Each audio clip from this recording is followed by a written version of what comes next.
আপডেটের পর এটা আমার প্রথম সিএস ম্যাচ। নতুন ক্যারেক্টার, নতুন স্কিল, নতুন ইকুইপমেন্ট, সব মিলিয়ে গেমটা কেমন যেন একটা হাগু হয়ে গেছে। হ্যাঁ তাই, কারণ কি এনিমি কোথা দিয়ে মারছে, আমি কভারই আছি, তাও এনিমি আমাকে মেরে দিয়ে চলে যাচ্ছে, ড্যামেজ দিচ্ছে, মানে আলাদাই গেম চলছে। কি চলছে কিছুই বুঝতে পারছি না, কোথা দিয়ে এনিমি মারছে, তাও আমি আমার শতকোটি বুদ্ধি কাজে লাগিয়ে এনিমি মারার চেষ্টা করছি, গেম জেতানোর চেষ্টা করছি। গোবর বুদ্ধি কাজে লাগিয়েই আমি এনিমিগুলোকে সব পাওয়ার পার করে দিয়েছি। কারণ কি তোমরা তো জানো আমি প্রো প্লেয়ার।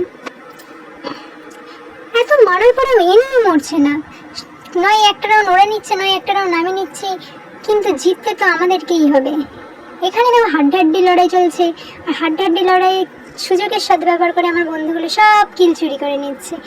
আবার দিমিত্রি অন করে এনিমি সুযোগ করে দিল আমার বন্ধুকে কিল নেওয়ার জন্য, কিন্তু ম্যাচ তো আমিই জেতালাম। 1v0 তো হাম আপন হ্যাঁ। লাস্ট রাউন্ড ম্যাচ জিতে গেছি। নতুন অ্যানিমেশন,